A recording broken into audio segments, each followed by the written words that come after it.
پیر طریقت راہبر شریعت فیضیاب فیضان حضور سیدی ضیاء الامت جناب حضرت علامہ مولانا پیر سید صابر حسین شاہ صاحب دامت فیوزکم العالیہ، میزبان محترم، مخدوم و محترم سیادت پناہی فیضیاب فیضان حضور سیدی ضیاء الامت جناب حضرت علامہ مولانا پیر سید امجد حسین شاہ صاحب، حضرت علامہ مولانا قاضی محمد عمر نقشبندی صاحب، خطیب اہل سنت جناب مولانا محمد شکیل چشتی صاحب و دیگر مقتدر محتشم ذی وقار ذی احترام علماء کرام، معززین علاقہ، برادران اسلام، برادران طریقت، برادران محبت، السلام علیکم ورحمۃ اللہ وبرکاتہ۔ آج کی یہ خوبصورت نور بدامہ کانفرنس نبی مکرم شفیع معظم تاجدار مدینہ سرور قلب و سینہ صاحب اکرم براق سید الاولاق احمد مجتبی جناب حضرت محمد مصطفیٰ صلی اللہ علیہ وآلہ وسلم کی شان ختم نبوت کے فروغ کے لیے اور آقا کریم صلی اللہ علیہ وسلم کی بارگاہ میں ارمغان عقیدت پیش کرنے کے لیے انعقاد پذیر ہے۔ دعا ہے کہ اللہ کریم اس آستانہ عالیہ سورن شریف کو صبح قیامت تک اپنی تمام بہاروں کے ساتھ اسی طرح شاداب رکھے۔ مجھے تقریر کو حکم بھی دیا گیا ہے اور ساتھ ہی مجھے گھڑی کہہ رہی ہے کہ نماز کا وقت ہاتھوں سے نکلتا جا رہا ہے، اس لیے میں انتہائی اختصار کے ساتھ جتنا شاہ صاحب قبلہ نے مجھے حکم دیا ہے اس اختصار کو ملحوظ خاطر رکھتے ہوئے چند باتیں آپ کی خدمت میں عرض کرنا چاہوں گا۔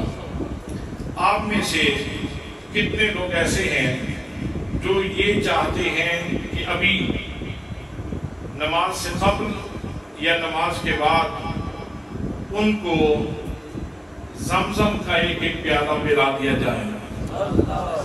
کتنے خوش ہوں گے آپ؟ کتنے خوش ہوں گے آپ؟ کتنے مسرور ہوں گے آپ؟ کتنی شادمانی نصیب ہوگی آپ کو؟ کتنی روحوں کی تازگی نصیب ہوگی آپ کو؟ حضرات محترم، زمزم بھی بہت شان والا ہے، میں اس سے بڑے سرچشمے کی طرف آپ کو لے جانا چاہتا ہوں۔ آئیے سنیے، اللہ کریم نے حضرت آدم علیہ السلام سے لے کر نبی مکرم صلی اللہ علیہ وآلہ وسلم تک جتنے انبیاء کرام تشریف لائے ان سارے نبیوں کی امتوں کے لیے روحانی غذا کا اہتمام کیا، جسمانی غذا کا بھی اہتمام کیا ہے۔ جسم چونکہ 4 عناصر سے بنا ہے، آگ سے، پانی سے، ہوا سے، مٹی سے، تو جسم کی غذا بھی اللہ کریم نے انہی عناصر سے پیدا فرمائی ہے۔ روح چونکہ عالم معنی سے آئی ہے تو اس کا رزق کا انتظام بھی پروردگار عالم نے عالم بالا ہی سے کیا ہے. لیکن دیکھیں کہ انبیاء کرام تشریف لاتے رہے. جناب سیدنا آدم علیہ السلام کے ماننے والوں کے لیے رزق کا اہتمام ہوا. تختیوں کے اوپر صحیفے نازل ہوئے اور لوگوں سے کہا گیا کہ ان تختیوں سے استفادہ کرو اور اپنی روح کی بالیدگی کا اہتمام کر لو, روحانی غذا کا اہتمام کر لو. جناب سیدنا نوح علیہ السلام کے ماننے والوں کے لیے روحانی غذا ان کو بھی دی گئی, لیکن تختیوں کے اوپر صحیفے نازل ہوئے اور کہا کہ تختیوں سے استفادہ کرو اور اپنی روحانی غذا کا اہتمام کر لو. جناب سیدنا ابراہیم علیہ السلام کے ماننے والوں کے لیے بھی روحانی غذا کا اہتمام ہوا. صحیفے نازل ہوئے لیکن تختیوں کے اوپر نازل ہوئے. جناب سیدنا حضرت داؤد علیہ السلام کے ماننے والوں کے لیے زبور نازل ہوئی لیکن تختیوں کے اوپر نازل ہوئی اور ماننے والوں سے کہا گیا کہ تختیوں سے استفادہ کرو اور اپنی روحانی غذا کا اہتمام کر لو. جناب سیدنا موسیٰ کلیم اللہ علیہ السلام کے ماننے والوں کے لیے روحانی غذا کا اہتمام ہوا تو رات تختیوں کی صورت میں نازل ہوئی اور کہا گیا کہ ان تختیوں سے استفادہ کرو اور اپنی روح کو مضبوط کر لو. جناب سیدنا عیسیٰ علیہ السلام کے ماننے والوں کے لیے انجیل نازل ہوئی. انجیل بھی تختیوں کی صورت میں نازل ہوئی اور لوگوں سے کہا گیا کہ تم تختیوں سے استفادہ کرو اور اپنی روحانی بالیدگی کا اہتمام کر لو. لیکن جب امت مصطفیٰ کی باری آئی, حضرات محترم, جب خوش قسمت امت محمدیہ کی باری آئی تو اللہ کریم نے ارشاد فرمایا فَإِنَّهُ نَزَّلَهُ عَلَىٰ قَلْبِكَ. اے محبوب گرامی, اے والضحیٰ کے چہرے والے, واللیل کی زلفوں والے, ماذا کے حسین کاجل والے, والفجر کی زمین والے, میرے پیارے محبوب, ہم نے آپ کی امت کا روحانی رزق یہ تختیوں کے اوپر نہیں رکھا بلکہ فرمایا فَإِنَّهُ نَزَّلَهُ عَلَىٰ قَلْبِكَ. اے سراج منیر, ہم نے آپ کی امت کا روحانی رزق آپ کے قلب منیر کے اوپر نازل کیا ہے.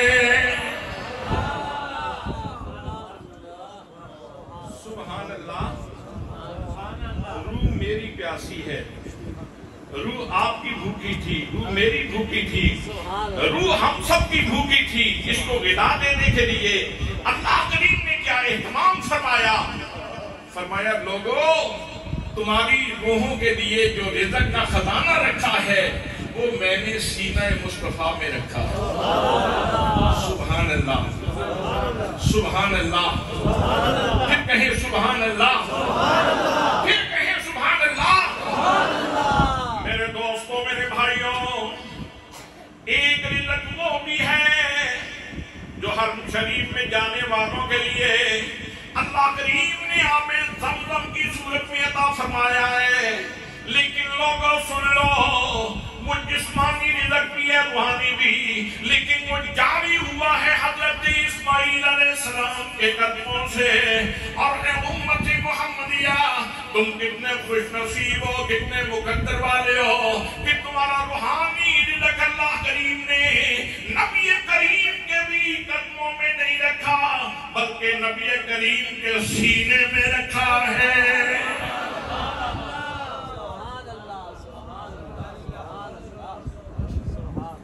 زمزم پینے کا بھی اپنا مزہ ہے اور اس کا احترام ہے, لیکن اس سے کہیں زیادہ قرآن مقدس کا احترام ہے.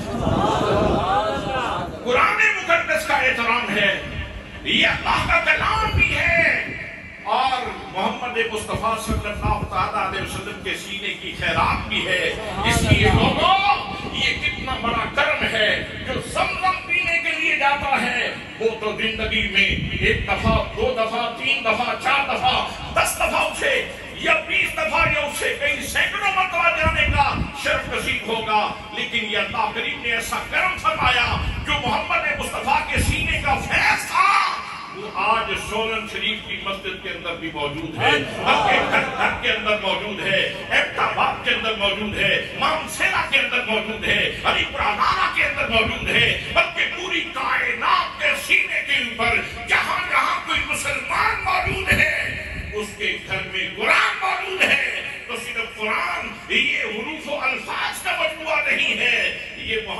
مصطفیٰ کے سینے کی خیرات بھی ہے۔ پھر میرے دوستوں، میرے بھائیوں، اس فیضان کو ہم تک پہنچانے کے لیے جو انتظام فرمایا وہ بھی ذرا قابل غور ہے۔ اس قرآن مقدس نے سینہ مصطفیٰ سے سفر کیا، ذہن مصطفیٰ کا سفر کیا۔ شاید آپ کہیں دور چلے گئے ہیں، ذرا میری طرف توجہ فرمائیں۔ تمام علماء کا اس بات کے اوپر اتفاق ہے کہ وہ مٹی جو حضور کے قدموں سے لگی ہوئی ہے اس وقت بھی جو مٹی حضور صلی اللہ علیہ وسلم سے آپ کے قدموں سے، آپ کے جسم پاک سے لگی ہوئی ہے، وہ مٹی کعبے سے افضل ہے، وہ مٹی بیت المعمور سے افضل ہے، وہ مٹی عرش اولا سے افضل ہے۔ جب قدموں سے لگنے والی مٹی کی یہ شان ہے تو سینہ مصطفیٰ ہو اور اس میں بھی چیز کیا ہے؟ کلام الہی۔ سینہ مصطفیٰ ہو اور اس میں کلام الہی ہو، اب اندازہ فرمائیں کہ اللہ نے آپ کے لیے کتنی بڑی روحانی غذا کا اہتمام، کتنا بڑا خزانہ دیا۔ پھر اس خزانے کو آگے پہنچانے کے لیے اس نے ذہن مصطفیٰ کا سفر کیا، فکر مصطفیٰ کا سفر کیا۔ پھر فکر مصطفیٰ کا سفر کرنے کے بعد اس نے زبان مصطفیٰ کو چوما، اور زبان مصطفیٰ کو چومنے کے بعد اس نے لب مصطفیٰ کو چوما۔ نبی کریم صلی اللہ علیہ وسلم نے اس کی تلاوت فرمائی۔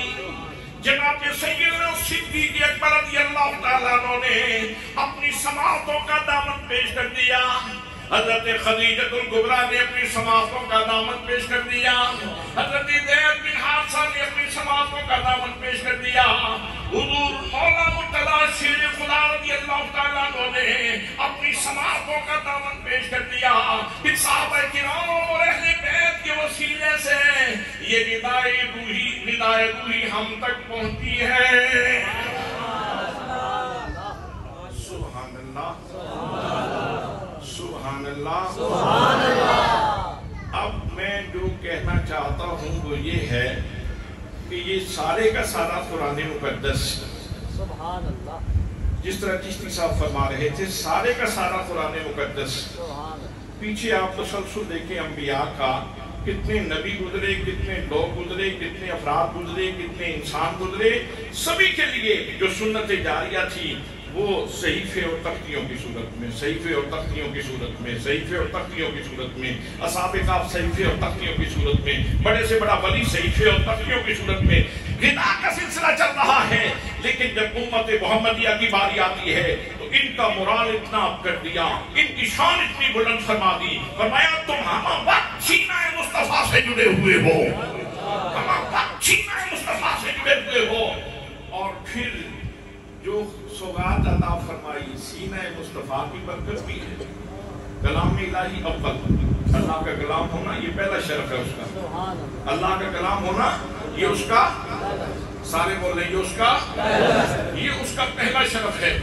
پھر سینہ مصطفیٰ کا فیضان، پھر زبان مصطفیٰ کو چوما اور پھر لب مصطفیٰ کو چوما۔ اب لب مصطفیٰ اس کو چومیں تو یہ بھی اس کے شایان شان ہے، اور یہ لب مصطفیٰ کو چومیں تو یہ بھی اس کے شایان شان ہے۔ حضرات کتنے لوگ ایسے ہیں جو حجر اسود کو چومنے کے لیے ترستے ہیں۔ آپ کو اگر حرم شریف میں حاضری کا شرف نصیب ہو تو حجر اسود کو چومنا کون کون پسند کرے گا؟ کوئی 10-12 بندے آتے ہاتھ کھڑے ہوئے۔ اچھا ماشاءاللہ۔ حجر اسود کو کیوں چومتے ہیں؟ حضرت فاروق اعظم نے اس پہ فتویٰ جاری فرمایا حجر اسود میں تجھے چوم رہا ہوں، میں جانتا ہوں کہ تو ذاتی طور پر کوئی نفع و نقصان نہیں دیتا، ذاتی طور پر اللہ کی عطا سے فائدہ دیتا ہے۔ سبحان اللہ۔ میرے آقا نے فرمایا حجر اسود یہ اللہ کا دایاں ہاتھ ہے، کما یلیق کما شان، جیسے اللہ کی شایان شان ہے، یہ حجر اسود اللہ کا دایاں ہاتھ ہے۔ جس نے بھی چوما یا جس نے بھی استلام کیا، یہ اس بندے کے ایمان کے اوپر میدان محشر میں گواہی دے گا۔ سبحان اللہ۔ حضرت محترم لیکن اتنی شان رکھنے کے باوجود بھی حضرت عمر فاروق رضی اللہ تعالیٰ عنہ آپ ارشاد فرماتے ہیں حجر اسود میں جانتا ہوں کہ تم ذاتی طور پر کوئی نفع و نقصان نہیں دے سکتے، یہ میرے رب کا فضل ہے کہ اس نے تیرے اندر نفع رکھا، میں تجھے ہرگز نہ چومتا اگر میرے مصطفیٰ نے نہ چوما ہوتا۔ جناب سیدنا فاروق اعظم رضی اللہ تعالیٰ عنہ فرما رہے ہیں اے حجر اسود میں جو تجھے چوم رہا ہوں اس لیے چوم رہا ہوں کہ تو بوسہ گاہ مصطفیٰ ہے۔ اور میرے دوستوں میرے بھائیوں اگر یہ تصور پختہ ہو گیا، اگر یہ بات دلوں میں بیٹھ گئی تو پھر اگلی بات بھی سنو، قرآن مقدس کے جتنے بھی حروف ہیں، جتنے بھی الفاظ ہیں، یہ سارے کے سارے نبی مقدم صلی اللہ تعالیٰ علیہ وسلم کی لبوں سے لگ گیا ہے۔ ان سب حرفوں کو مصطفیٰ نے چوما ہے، ان سب حروف کو الفاظ کو میرے نبی نے چوما ہے۔ تو اس کا مطلب یہ ہے جب کوئی بندہ قرآن پڑھتا ہے تو اس کے لب بوسہ گاہ مصطفیٰ کے اوپر لگتے ہیں۔ سبحان اللہ۔ میر مجلس سیادت ملاحی مخدومی و معظمی حضرت قبلہ پیر سید علی اصغر شاہ صاحب آستانہ عالیہ سجادہ نشین آستانہ عالیہ سولن شریف آپ تشریف فرما ہوئے۔ حضرات عرض کر رہا ہوں اب دیکھو کہ قرآن مقدس کا ایک ایک حرف جب میرے نبی نے چوما، اس لیے کہ کلام الہی، اس لیے کہ سارے بولیں اس لیے کہ جو ذہنی طور پر غیر حاضر ہے وہ بھی حاضر ہو اور اس چیز کو سمجھنے کی کوشش کرے۔ ہر حرف اللہ کا کلام ہے تو اس لائق ہے کہ لب مصطفیٰ اس کو چومے۔ تو حضرات محترم جو بھی حرف قرآن ہے یہ بوسہ گاہ مصطفیٰ ہے، یہ بوسہ گاہ مصطفیٰ ہے۔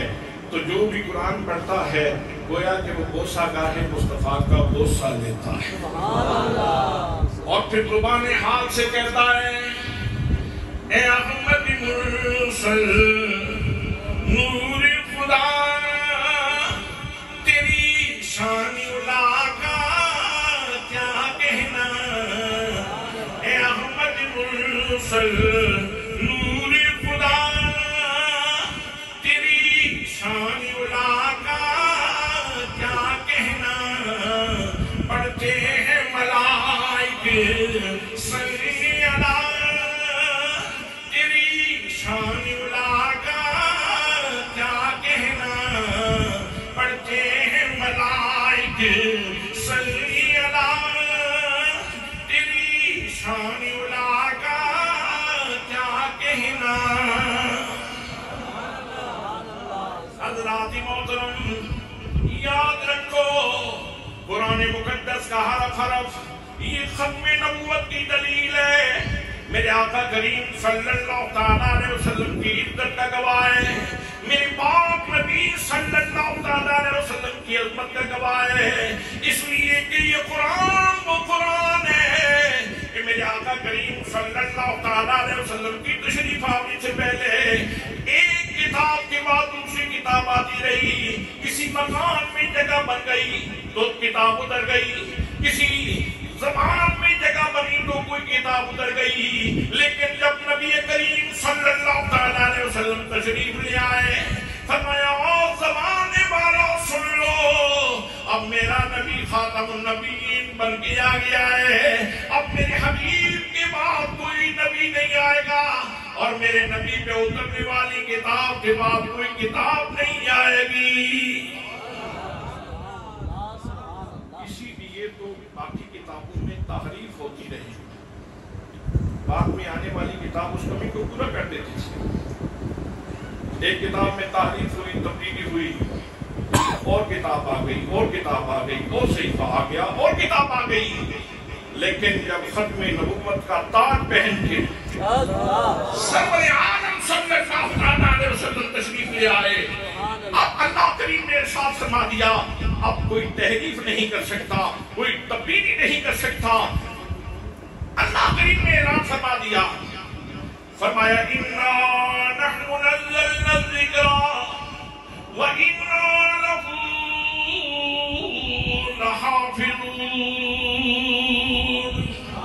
فرمایا زمین کے سینے میں بسنے والوں، اس چرخ نیلوں پر یا آسمان کے نیچے زندگی گزارنے والوں، لو سن لو، یہ کتاب ہدایت جو تمہارے لیے غذائے روح ہے، ہم ہی اس کو اتارنے والے ہیں اور ہم خود ہی اس کی حفاظت کرنے والے ہیں۔ اب جہاں جہاں تک نبی کا فیض ہے وہاں وہاں تک قرآن کا فیض۔ مرزا ہمیں اچھا کیوں نہیں لگتا؟ مرزا ہمیں اچھا کیوں نہیں لگتا؟ حضرات محترم، کسی بندے کے پاس دودھ ہو، دودھ کو پرانی زبان میں کیا کہتے ہیں؟ اللہ کا نور ہے۔ سبحان اللہ، اللہ کا نور ہے بھئی، اللہ کا نور ہے، اللہ کا نور ہے۔ کسی کے پاس صاف ستھرا دودھ ہو، کانچ کے برتن میں ہو، اعلیٰ ترین برتن کے اندر، ظرف کے اندر موجود ہو، وہ اس کے سامنے موجود ہو، اور کوئی بندہ آئے وہ پلاسٹک کے ٹوٹے ہوئے کسی گھٹیا سے برتن میں گٹر کا پانی لا کے کسی کے سامنے رکھ دے اور کہے کہ یہ اب پیا کر دو، تو ذوق سلیم برداشت کرے گا؟ نہیں، آپ شاید کہیں دور ہیں، نہیں، میرے خیال میں آپ میری بات نہیں سمجھے۔ سمجھ آ گئی؟ گٹر کی سمجھ بھی آئی، اور اس میں جو گندگی ہے وہ بھی سمجھ آئی، وہ ربا بھی سمجھ آیا، اور اس میں جو گندگی ہے وہ بھی سمجھ آئی، وہ قادیان بھی سمجھ آیا، اور اس میں جو گندگی ہے وہ بھی سمجھ آئی ہے۔ اور جو مدینہ طیبہ میں دودھ ہے، اللہ کا نور ہے، کیا اس کی شان بھی سمجھتے ہو؟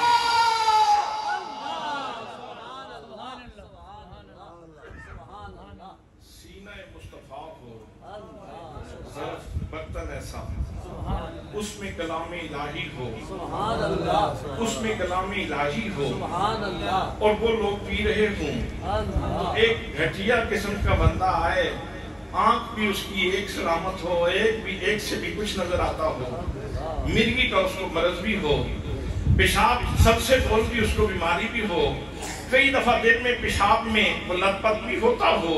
حضرات محترم، جب کیفیت یہ ہو اور وہ آ کے کھڑا ہو جائے، کہے اور دودھ چھوڑ دو، دودھ چھوڑ دو، اس دودھ کو چھوڑو، یہ گٹر کا پانی پیا کرو، یہ گٹر کا پانی پیا کرو، کوئی پیے گا؟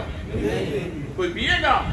حضرات محترم، بس یہی بات ہے جو علماء امت آپ کو سمجھانا چاہتے ہیں کہ مرزا قادیانی کی حیثیت کیا ہے، اس کے پیغام کی حیثیت کیا ہے، اس کی کتابوں کی حیثیت کیا ہے، اور لوگوں قرآن پاک کی شان کیا ہے، محمد مصطفیٰ کی عظمت کیا ہے۔ تاجدار ختم نبوت زندہ باد، زندہ باد، تاجدار ختم نبوت زندہ باد، زندہ باد۔ حضرات محترم، سچے خدا کا تعارف 1,24,000 انبیاء کرام نے کروایا۔ نبی کے وسیلے سے اللہ کریم سچے خدا کا تعارف ملتا ہے، جس کی شان یہ ہے قل هو اللہ احد اللہ الصمد لم یلد ولم یولد ولم یکن له کفوا احد۔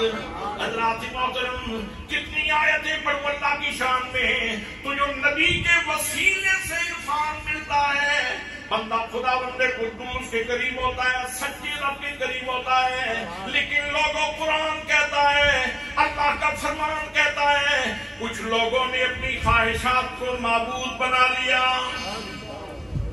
ارائیتا من اتخذ الہہ ہواہ، کیا تو نے اس بندے کو بھی دیکھا ہے جس نے اپنی خواہشات کو اپنا معبود بنا لیا. جب خواہشات معبود بن جائے تو پھر کوئی لات کی پوجا کرتا ہے, کوئی منات کی, کوئی عزا کی پوجا کرتا ہے, کوئی حبل کی, کوئی وقت کی پوجا کرتا ہے, کوئی شوا کی, کوئی نسب کی پوجا کرتا ہے, کوئی یہود کی, کوئی آگ کی پوجا کرتا ہے, کوئی ستاروں کی. حضرات محترم, کچھ لوگ اپنے آپ کو خدا کہتے ہیں اور کچھ لوگ اپنے آپ کو نبی کہنا شروع کر دیتے ہیں. خواہشات کا بت ایسے پالا کہ کبھی خدا ہونے کا دعویٰ کر دیا, کبھی نبی ہونے کا دعویٰ کر دیا. تو حقیقت میں کیا ہے کہ انہوں نے اپنی خواہش کو خدا بنا لیا. انہوں نے اپنی خواہش کو خدا بنا لیا. حضرات محترم, جو نفس امارہ کی نظر ہو جائے, اس کی گرفت میں آ جائے, وہ خواہش نفس کو اپنا خدا سمجھ دیتا ہے اور اس کی پوجا شروع کر دیتا ہے. اور جس کو نبی کا دامن نصیب ہو جائے وہ مدینے پہنچ جاتا ہے, وہ مدینے پہنچ جاتا ہے. اب آئیے, جس نے اپنا معبود خواہش نفس کو بنا لیا وہ کیا کہتا ہے؟ ذرا سنیے. میرا خدا کے ساتھ ایک نہانی تعلق ہے. توجہ ہے آپ کی؟ میرا خدا کے ساتھ ایک نہانی تعلق ہے. نہانی تعلق, علماء سمجھیں کہ میں زیادہ اس کو کھول نہیں سکتا, اللہ کے گھر میں بیٹھا ہوں, بات بڑی شرم کی ہے. میرا خدا کے ساتھ ایک نہانی تعلق ہے. تو اس کے اشارے نے شرح کرتے ہوئے کہا کہ اللہ نے اپنی قدرت سے مرزا قادیانی کو عورت میں بدلا اور پھر اس کے ساتھ شان رجولیت کا اظہار فرمایا. یہ سچے خدا کا کام نہیں ہے. یہ پتہ نہیں شیطان کس روپ میں آیا اور اس نے کہا کہ تسی جی مرزا جی ہوں تسی عورت بن جاؤ تو ایسے پھر مرد بن جانے ہیں. سچے خدا کا کام نہیں. میں عرض کیتا پہلے, سچا خدا ہوئے جدا تعارف محمد مصطفیٰ. سبحان اللہ, سبحان اللہ. حضرات محترم, جو جھوٹا خدا ہے, نفس امارہ کہہ لیں یا خواہش نفس کہہ لیں, اس کے پاس جو وحی آتی ہے وہ سن لیں, ذرا وحی سنیں. پریشن عمر براتوس براتوس, سمجھ آئی؟ نہیں سمجھ آئی؟ یہ وحی ہے. آپ کو نہیں سمجھ آئی؟ جی نماز کا وقت ہوتا جا رہا ہے. کاش میرے پاس وقت ہوتا تو میں تھوڑا سا اس کی تفصیل بیان کرتا. پھر سنیں, وہی آ رہی ہے مرزا صاحب کے پاس. میں نے پہلے عرض کیا کہ یہ وہ خواہش نفس کو جس نے معبود بنا دیا, یہ اس معبود کی آواز سے, اس معبود کی آواز ہے نفس امارہ کی. مرزا صاحب کہتے ہیں میرے پاس وہی آ گئی. پریشان عمر براتونس براتونس کس کتاب میں ہے؟ تذکرہ مجموعہ الہامات مرزا, مجموعہ الہامات کے اندر یہ وحی. دوسری وحی سناؤ, یہ معبود باطل کی وحی ہے. کرشن ردر گوپال تیری مہمہ ہو, تیری استقنی گیتا میں موجود ہے. کتنے لوگوں کو سمجھ آئی؟ جی یہ خواہش نفس کو معبود بنانے والوں کی بات کر رہا ہوں. یہ وحی ہے. تیسری وحی سناؤ, خواہش نفس کو معبود بنانے والے بندے کے پاس جو وحی آئی, اس کے خدا نے, اعلیٰ حضرت نے بڑا خوبصورت جملہ لکھا ہے. آپ فرماتے ہیں عابد و معبود کی وحی بازی کا سلسلہ چلتا رہا. مرزا نے جو جھوٹا خدا گھڑا تھا, جو تصور کر دیا تھا, یا خواہش نفس کو اپنا خدا بنا دیا تھا, اعلیٰ حضرت فرماتے ہیں عابد و معبود کی وحی بازی کا سلسلہ چلتا رہا. سنیے تیسری وحی. ایدی لما سبقتنی, ایدی لما سبقتنی. سارے سمجھ آتے ہیں؟ چلو اگلی گلہ تو ہمیں سمجھا دیں. ایک اور وحی سنو. انت منی بمنزلت ولدی, مرزا تو میرے واسطے انجے جی میں پتر ہوندے نے. استغفر اللہ, استغفر اللہ.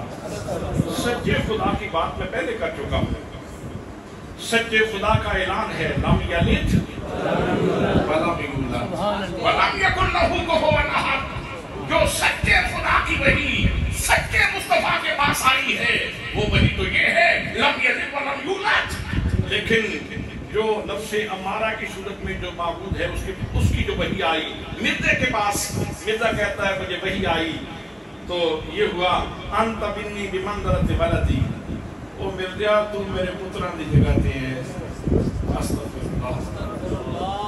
کوئی نہیں نام ہی پڑھیے تے تجھے جھوٹے معبود دی گل ہو رہی، سچے خدا دی گل اور سچے خدا دی گل۔ اچھا ایک اور پہ سن لو،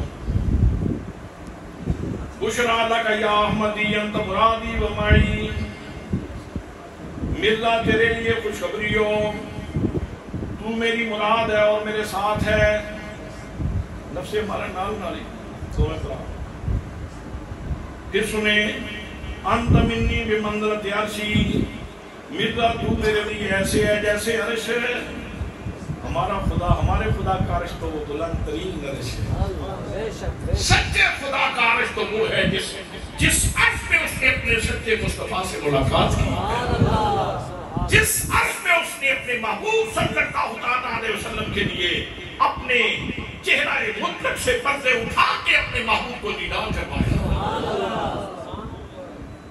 اچھا جی ایک اور وہی سن لیں، الارض والسماء معک کما معی، زمین آسمان تیرے نال نے جس طرح میرے نال نے۔ مطلب یہ کون سمجھے تھے کون سمجھے؟ پھر اور سن لو، شانوں کا عجیبن واجروں کا قریبن، شکیل چشتی صاحب شانوں کا غریبن، تیری شان عجیب و غریب ہے، اب سدھی کوئی نہیں، پیر سدھا کوئی نہیں، گل سدھی کوئی نہیں، گل سدھی کوئی نہیں، جملہ سدھا کوئی نہیں، تیری شان عجیب ہے، باجروں کا قریب ان، جتیاں تیرے واسطے کیا، باجروں کا قریب ان، تیرا اجر قریب ہے، ان قریب جس وقت تیرے تے موت آوے گی پھر تو گٹر ہی چومیں گا، پھر تیرے منہ میں غلاظت جائے گی، اجروں کا قریب ان، تیرا اجر قریب ہے۔ وہی تے جیندے ہی آئی ہے نا، وہی تے جیندے ہی آئی ہے نا۔ اچھا یہ وہی سی جڑی دیسی وہی سی، یہ میں نے آپ کو دیسی وہی سنائی، اب ولایتی وہی کی طرف ہوں، اب ولایتی وحی کی طرف آئے۔ ملکہ وکٹوریا برطانیہ کی طرف سے آتی تھی وحی، I love you ولایتی وحی، ترجمہ کرنے کی ضرورت نہیں۔ I am with you ولایتی وحی، میں تیرے نال ہوں۔ Yes I am happy، یہ وحی آئی ملکہ وکٹوریا برطانیہ کی طرف سے۔ ٹھیک ہے اسی تیرے تے خوش ہیں، اسی تیرے تے کل بھی وہ خوش ہیں، آج بھی انہوں تے خوش نہیں، آج بھی ذریت تے خوش نہیں کہ روزانہ امت مسلمہ کے لیے ایک نیا پرابلم، ایک نئی مصیبت، ایک نیا مسئلہ کھڑا کر دیتے ہیں یہ لوگ، اور ان کے ہاتھوں میں ہماری حکومتیں بھی کھلونا بن جاتی ہیں، اور اصحاب بست و کشاد بھی ان کے ہاتھوں میں کھلونا بن جاتے ہیں۔ حضرات محترم وہی آئی، life is pain، life is pain، Mirza کوئی نہیں جے اے مسلمان کوئی مکے شکے مار دیں، پیر پیر علی شاہ بھی تن بڑا مارے ہے، تے کوئی نہیں زندگی دکھان دا نہ ہے، جھیل دا رہا۔ life is pain، I shall help you، ساڑھے کوئی جتنا ہو سکے آسی تیری مدد کی تھی رکھیں گے، جتنا ہو سکے آسی تیری مدد کریں گے۔ میرے خیال بس کریں، اب سچے خدا کی وحی سنیں۔ حضرات محترم یہ تو میں نے آپ کو اس بندے کی وحی سنائی جس کے پاس نفس امارہ کی طرف سے وحی آتی۔ اللہ فرماتا ہے ارائیتا من اتخذ الہہ ہواہ، کیا آپ نے اس بندے کو دیکھا ہے جس نے اپنی خواہش نفس کو اپنا معبود بنا لیا؟ اور حضرات محترم دوسری طرف جو سچی وحی ہے، سچی وحی وہ یہ ہے اللہ کریم ارشاد فرماتا ہے، فرمایا وَإِذْ أَخَذَ اللَّهُ مِيثَاقَ النَّبِيِّينَ لَمَا آتَيْتُكُم مِّن كِتَابٍ وَحِكْمَةٍ ثُمَّ جَاءَكُمْ رَسُولٌ مُصَدِّقٌ لِّمَا مَعَكُمْ لَتُؤْمِنُنَّ بِهِ وَلَتَنصُرُنَّهُ قَالَ أَقْرَرْتُمْ وَأَخَذْتُمْ عَلَىٰ ذَٰلِكُمْ إِصْرِي قَالُوا أَقْرَرْنَا قَالَ فَاشْهَدُوا وَأَنَا مَعَكُمْ مِنَ الشَّاهِدِينَ۔ اس کا صرف ترجمہ کر کے گفتگو ختم کر رہا ہوں۔ یہ اتنی بڑی دستاویز ہے محبت کی، اتنی بڑی دستاویز ہے عقیدہ ختم نبوت کی کہ اگر مسلمانوں کو یہ بات یاد ہو جائے تو بہت بڑی دستاویز ہے عقیدہ ختم نبوت کی۔ عالم ارواح میں تمام نبیوں کو جمع کیا، فرمایا انبیاء کرام پکا وعدہ کرو مجھ سے، جب میں تمہیں کتاب و حکمت دوں، ثم جاءکم رسول، پھر میرا رسول آ جائے، اور اس کی شان کیا ہے؟ وہ مصدق لما معکم، وہ تمہاری نبوتوں اور کتابوں کی تصدیق کرے گا، تم سارے اس کے مبشر اور وہ تمہارا مصدق۔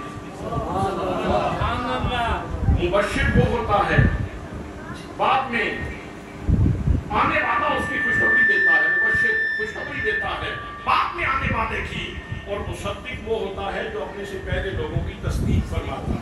تو فرمایا مصدق لما معکم، میرا نبی تمہاری نبوتوں اور کتابوں کی تصدیق کرے گا۔ تو پھر تم نے کیا کرنا ہے؟ لَتُؤْمِنُنَّ بِهِ وَلَتَنصُرُنَّهُ، تم نے ضرور اس کے اوپر ایمان بھی لانا ہے اور اس کی مدد بھی کرنی ہے۔ اب یہ کتنا پختہ وعدہ تھا اور معصوم لوگوں سے لیا جا رہا ہے، لیکن کلام یہاں پہ بند نہیں ہوتا، بلکہ فرمایا قَالَ أَقْرَرْتُمْ، کیا تم نے اقرار کر دیا؟ وَأَخَذْتُمْ عَلَىٰ ذَٰلِكُمْ إِصْرِي، اور اس پہ میری بھاری ذمہ داری قبول کر لی۔ اب حضرات انبیاء کے جتنے بھی کام ہیں ان کی زندگی کے، ان میں کوئی بھی غیر عام نہیں ہے۔ انبیاء غیر عام میں مصروف ہی نہیں ہوتے، وہ ہمیشہ اہم کاموں میں مصروف ہوتے ہیں، لیکن ان کے اہم کاموں میں یہ انتہائی اہم کام ہے کہ محمد مصطفیٰ کے اوپر ایمان لانا اور آپ کی مدد کرنا، آپ کے اوپر ایمان لانا، ان کی امتی ہونے کا اعلان کرنا، یہ ان کی اہم ترین ذمہ داری ہے۔ قالوا اقررنا، انہوں نے کہا ہم نے اقرار کر دیا۔ قال فاشهدوا، فرمایا کہ گواہ ہو جاؤ، وَأَنَا مَعَكُمْ مِنَ الشَّاهِدِينَ، اور میں بھی اس دستاویز کے اوپر گواہ ہوں۔ 1,24,000 یکم و بیش انبیاء کرام عقیدہ ختم نبوت کی اس دستاویز کے اوپر گواہ ہیں، اور ساتھ ہی اللہ کریم بھی گواہ ہے۔ دعا ہے کہ اللہ کریم ہمیں اس عقیدہ ختم نبوت پہ زندگی اور اسی پہ موت نصیب فرمائے۔